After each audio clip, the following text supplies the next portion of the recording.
고린도전서 15장 20절에서 34절까지의 말씀 제가 봉독하겠습니다. 그러나 이제 그리스도께서 죽은 자 가운데서 다시 살아나사 잠자는 자들의 첫 열매가 되셨도다. 사망이 한 사람으로 말미암았으니 죽은 자의 부활도 한 사람으로 말미암는도다. 아담 안에서 모든 사람이 죽은 것 같이 그리스도 안에서 모든 사람이 삶을 얻으리라. 그러나 각각 자기 차례대로 되리니 먼저는 첫 열매인 그리스도요. 다음에는 그가 강림하실 때에 그리스도에게 속한 자요. 그 후에는 마지막이니 그가 모든 통치와 모든 권세와 능력을 멸하시고 나라를 아버지 하나님께 바칠 때라. 그가 모든 원수를 그 발 아래 둘 때까지 반드시 왕 노릇하시리니 맨 나중에 멸망받을 원수는 사망이니라. 만물을 그의 발 아래 두셨다 하였으니 만물을 아래에 둔다 말씀하실 때에 만물을 그의 아래에 두신 이가 그 중에 들지 아니한 것이 분명하도다. 만물을 그에게 복종하게 하실 때에는 아들 자신도 그때에 만물을 자기에게 복종하게 하신 이에게 복종하게 되리니 이는 하나님이 만유의 주로서 만유 안에 계시려 하심이라. 만일 죽은 자들이 도무지 살아나지 못하면 죽은 자들을 위하여 세례를 받는 자들이 무엇을 하겠느냐? 어찌하여 그들을 위하여 세례를 받느냐? 또 어찌하여 우리가 언제나 위험을 무릅쓰리요? 형제들아, 내가 그리스도 예수 우리 주 안에서 가진 바 너희에 대한 나의 자랑을 두고 단언하노니 나는 날마다 죽노라. 내가 사람의 방법으로 에베소에서 맹수와 더불어 싸웠다면 내게 무슨 유익이 있으리요? 죽은 자가 다시 살아나지 못한다면 내일 죽을 터이니 먹고 마시자 하리라. 속지 말라. 악한 동무들은 선한 행실을 더럽히나니 깨어 의를 행하고 죄를 짓지 말라. 하나님을 알지 못하는 자가 있기로 내가 너희를 부끄럽게 하기 위하여 말하노라. 아멘. 하나님의 은혜와 기도의 응답이 있는 새벽 되시기를 주님의 이름으로 축원합니다. 오늘 본문의 말씀을 가지고 그러나 이제라는 제목으로 함께 하나님 말씀을 나누고자 합니다. 어제 우리는 만일 부활이 없다면 어떻게 되는가 하는 것에 대해서 말씀을 나누었습니다. 부활이 없다면 예수 그리스도께서는 실패자가 되시는 것이고 우리의 믿음도 헛된 것이 될 것이고 또 주님을 위하여 참고 견디고 살아가는 그리고 이 세상 가운데서 복음을 전하며 살아가는 우리가 세상에서 가장 불쌍한 자가 될 것이다 라는 말씀이었습니다. 기독교의 신앙 자체가 완전히 무너진다라는 뜻입니다. 그런데 오늘 20절은 그러나 이제라는 말로 이 모든 걱정을 단숨에 끝내버립니다. 그러나 이제 그리스도께서 죽은 자 가운데서 다시 살아나사 잠자는 자들의 첫 열매가 되셨도다. 여기서 첫 열매라고 하는 표현은 앞으로 열릴 수많은 열매들을 보증하는 표현이죠. 예수님이 처음으로 무덤을 열고 부활하셨기 때문에 그분을 믿는 우리도 장차 똑같이 부활하게 된다는 것을 보여주시는 표현입니다. 그렇기 때문에 부활은 지어낸 이야기가 아니라 실제 사건이고 우리도 그 실제 사건에 동참하게 될 것이라는 것을 우리는 소망 가운데서 믿어야 합니다. 그렇다면 이 부활이 정말로 사실이라면 우리의 삶은 어떻게 달라져야 할까요? 부활을 믿는 사람의 일상은 어떠해야 합니까?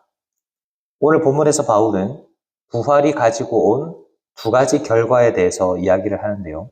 하나는 부활이 우리의 미래를 어떻게 완성하는가, 그리고 또 하나는 부활이 우리의 현재를 어떻게 살아가게 하는가, 이 두 가지입니다. 오늘 이 아침에 오늘 말씀을 통해서 우리 자신을 정직하게 돌아보고 정말로 우리의 삶을 이 부활의 능력으로 변화시켜가는 시간이 되기를 주님의 이름으로 축원합니다. 먼저 첫째로 부활이 확실한 사실이라면 우리의 미래는 완전한 승리로 완성이 됩니다. 오늘 보면 20절에서 바울은 놀라운 선언을 합니다. 그러나 이제 그리스도께서 죽은 자 가운데서 다시 살아나사 잠자는 자들의 첫 열매가 되셨도다. 농사를 지을 때 첫 열매는 아주 중요한 의미를 가집니다. 예전 농경사회에서 농부를 한번 생각을 해보십시오.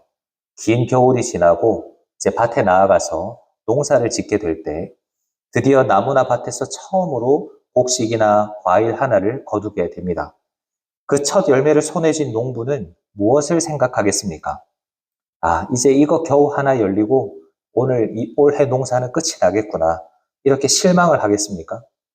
아닙니다. 첫 열매가 맺혔다라는 것은 이제 곧 이와 똑같은 수많은 열매들이 맺히게 될 것이다라는 증거입니다. 예수님께서 부활의 첫 열매가 되셨다라는 뜻이 바로 그런 의미입니다. 예수님의 부활은 단지 예수님 혼자서 죽음을 이기고 끝난 사건이 아닙니다. 예수님을 믿고 따르는 우리들 역시 장차 예수님과 똑같은 부활의 몸을 입고 다시 살아나게 될 것이라는 것을 하나님께서 보증해 주시고 선언해 주신 그런 사건이라는 거죠. 그렇기 때문에 예수님의 부활은 2000년 전 과거의 사건으로 끝나는 것이 아니라 장차 다가올 우리의 부활을 미리 보여주는 사건입니다. 바울은 이 놀라운 은혜의 원리를 설명하기 위해서 두 사람을 대조하고 있는데요. 본문 21절과 22절을 보십시오. 첫 사람, 아담 한 명의 범죄와 불순종으로 인해서 이 땅에 피할 수 없는 죽음이 들어왔습니다. 아담의 피를 이어받은 모든 인간은 아무리 발버둥 쳐도 결국 사망을 향하여서 끌려가게 되는 비참한 인생이 되었습니다. 죄가 대물림되고 죽음이 대물림된 것입니다. 하지만 하나님께서는 우리를 그냥 그렇게 내버려 두지 않으시고 우리의 두 번째 대표이자 둘째 사람이신 예수 그리스도를 이 땅에 보내주셨습니다. 그리고 예수님께서 십자가에서 죽으시고 3일 만에 다시 부활하심으로 그 사망의 권세를 완전히 깨뜨리셨습니다. 아담에게 속하여 죽을 수밖에 없던 우리가 예수를 믿어서 그리스도에게 속하는 순간 사망의 무서운 사슬을 끊어내고 영원하고 완전한 생명을 이어받게 된다는 것입니다.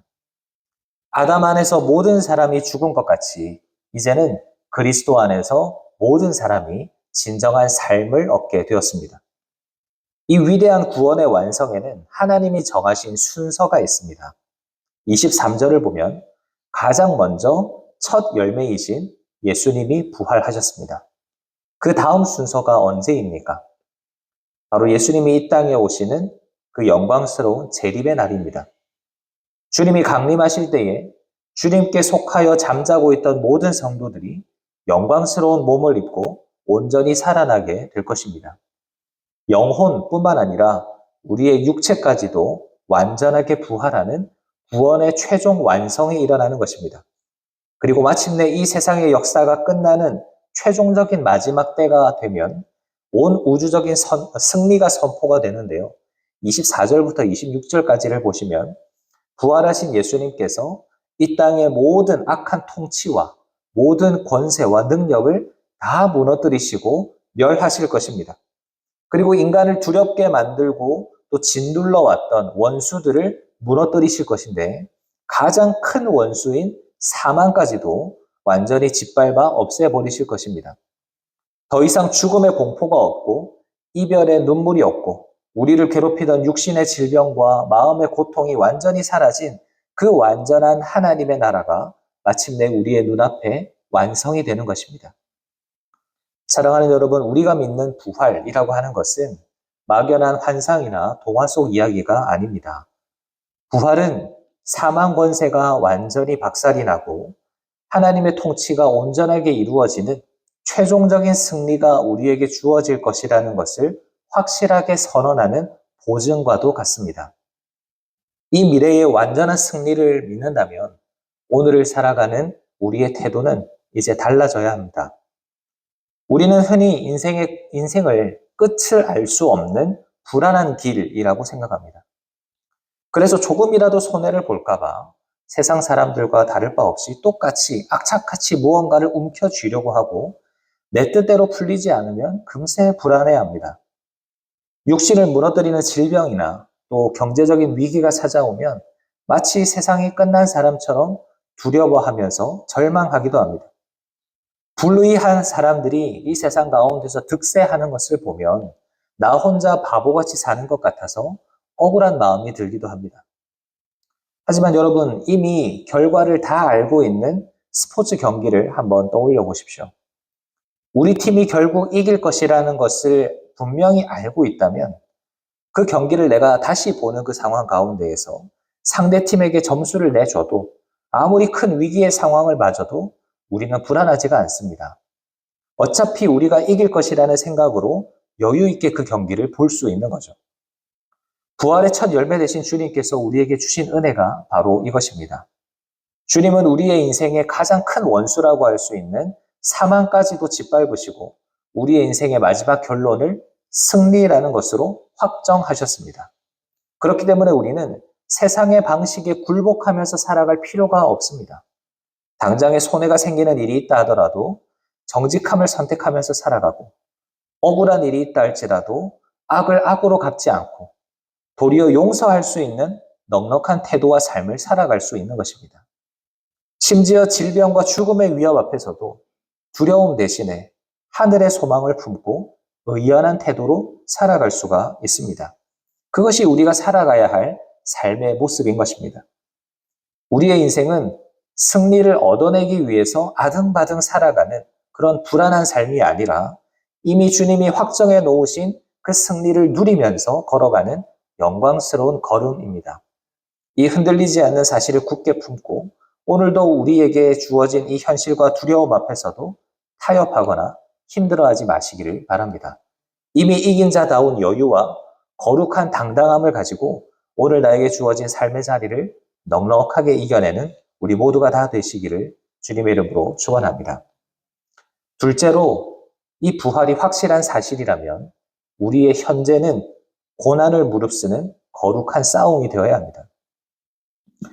바울은 부활이 단순히 미래의 영광으로만 끝난다라고 말하지 않습니다.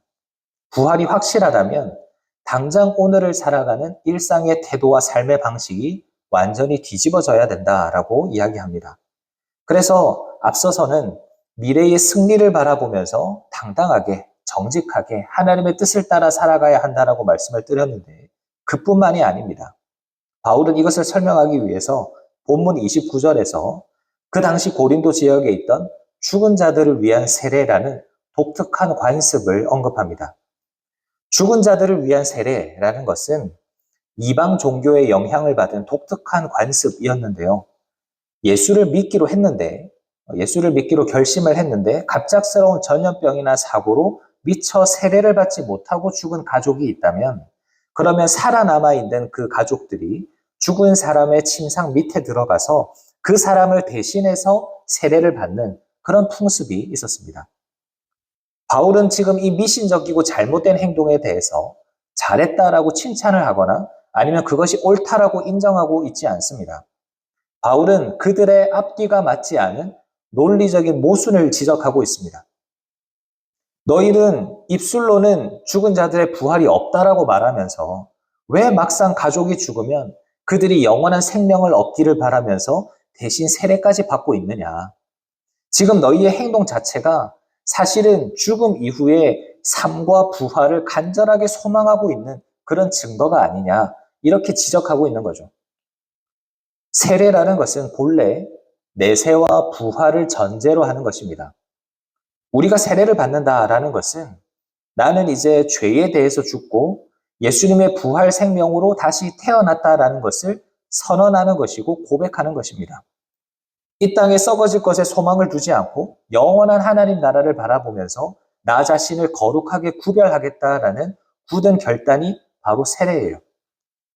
여러분, 그런데 부활이 없다면 우리가 이 땅에서 세례를 받고 거룩하게 구별되어 살아가려는 모든 몸부림이 무슨 소용이 있겠습니까? 그래서 바울은 30절과 31절에서 자기 자신의 치열한 삶을 증거로 내세웁니다. 또 어찌하여 우리가 언제나 위험을 무릅쓰리요? 형제들아, 내가 그리스도 예수 우리 주 안에서 가진 바 너희에 대한 나의 자랑을 두고 단언하노니 나는 날마다 죽노라. 바울의 삶은 매 순간이 고난의 연속이었습니다. 언제나 동족의 위협과 이방인의 핍박과 굶주림과 매맞는 삶이 매 순간 그에게 찾아왔습니다. 32절을 보면 에베소에서는 맹수와 더불어 싸우기도 했다라고 이야기합니다. 여기서는 정말로 무슨 사자와 같은 맹수와 싸웠다라는 뜻이 아니라 진리를 짓밟으려고 하는 세상의 핍박자들, 맹수같이 자신을 물어뜯으려는 악한 사람들과 목숨을 걸고 싸웠다라는 의미입니다. 왜 바울이 이렇게 사서 고생을 할까요? 적당히 세상과 타협하면 얼마든지 편하게 살아갈 수가 있는데 왜 매일 죽음의 위협 앞에 이렇게 불안하게 살아가야 합니까? 바울 스스로 반문합니다. 32절 하반절을 보면 죽은 자가 다시 살아나지 못한다면 내일 죽을 터이니 먹고 마시자 하리라. 만일 부활이 거짓말이라면, 그래서 이 세상의 삶이 전부라면 바울처럼 진리를 위해서 고난받는 모습이야말로 세상에서 가장 어리석은 모습일 것입니다.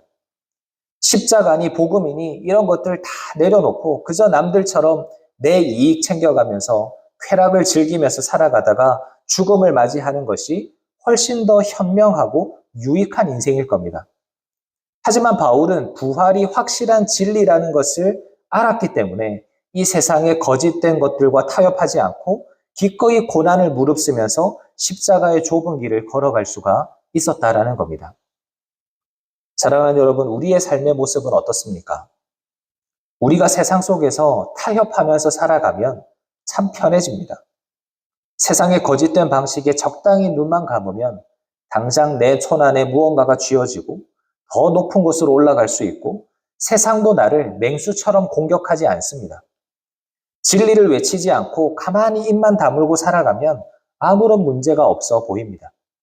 그런데 고난을 받기 싫어서, 내가 손해보기 싫어서, 세상이 주는 쾌락을 다 누리고 싶어서 세상 사람들과 똑같이 살아가게 된다면 그것이 어떻게 부활 생명을 가진 사람의 삶이겠습니까?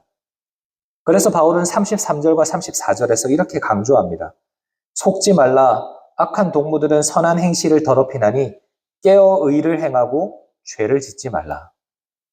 부활을 부정하고 눈앞에 이익만 쫓는 자들과 어울리게 되다 보면 우리의 선한 행실도 무너지고 도덕적 방종에 빠지게 됩니다.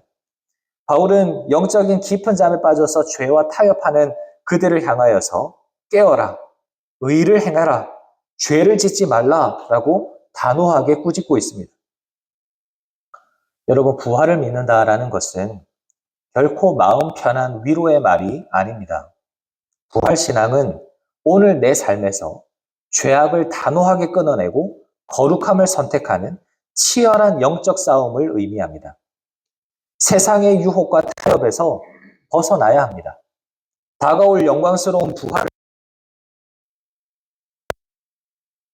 감수할 수 있고 고난도 견뎌내면서 세상과 구별된 삶을 살면서 진리를 지켜내는 참된 부활의 증인들로 살아가는 우리 모두가 다 되시기를 간절히 바랍니다.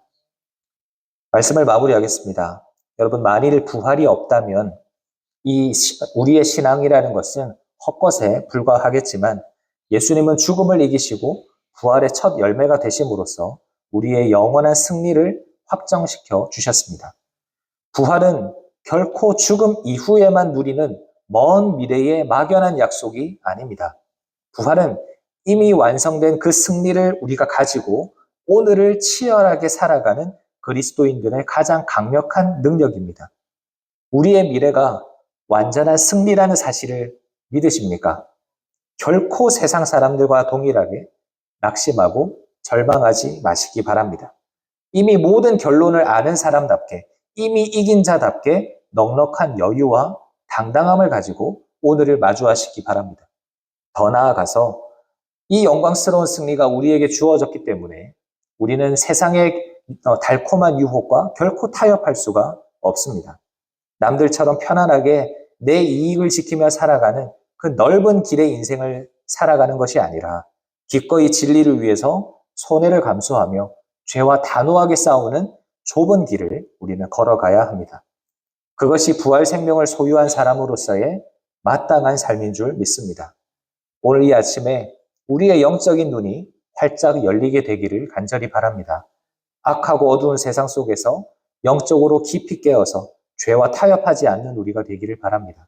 오늘 하루도 다가올 미래의 영광을 바라보면서 부활의 능력으로 현재의 고난을 넉넉하게 이겨내는 우리 모두가 다 되시기를 주님의 이름으로 축원합니다. 아멘. 말씀을 생각하면서 잠시 기도하겠습니다. 은혜와 자비가 풍성하신 하나님 우리 아버지, 오늘 말씀을 통하여서 부활의 확실한 약속을 다시금 깨닫게 하시니 감사를 드립니다. 우리는 늘 인생의 결론을 모르는 사람처럼 불안해하고 세상 사람들과 똑같이 눈앞의 작은 이익과 성공에 목을 매며 살았습니다. 내 뜻대로 되지 않으면 너무나 쉽게 원망을 하고 작은 문제나 질병 앞에서도 여전히 예수님이 무덤에 계신 것처럼 무기력하게 낙심했던 우리의 연약한 믿음을 주님 용서하여 주시옵소서. 예수님께서 부활의 첫 열매가 되셔서 우리의 미래를 완전한 승리로 바꾸어 주셨음을 믿습니다. 이제는 이미 이긴 자다운 그런 여유와 거룩한 배짱을 가지고 오늘을 마주하는 현실을 우리가 당당하게 이기며 살아갈 수 있도록 도와주시옵소서. 당장 내 손에 손해가 오더라도 정직함을 선택하게 하시고 세상의 달콤한 유혹과 거짓된 방식에 적당히 타협하지 않도록 도와주시옵소서. 편안한 넓은 길 대신에 주님이 걸어가신 좁은 길을 걸어가게 하시고 오늘 하루를 거룩하고 당당한 부활의 증인으로 살아갈 수 있도록 도와주시옵소서. 하나님, 특별히 오늘 고 장동진 집사님의 장례 예배가 있습니다. 하나님, 모든 유가족들을 주님께서 위로하여 주시고 오늘 말씀처럼 이 부활의 소망으로 인하여서 그 모든 어려움들을 능히 이겨낼 수 있는 우리 모든 유가족들 될 수 있도록 도와주시고 그 장례 예배 가운데 하나님의 위로와 은혜가 풍성하게 넘칠 수 있도록 역사하여 주시옵소서. 감사를 드리며 살아계신 예수님의 이름으로 기도하옵나이다. 아멘.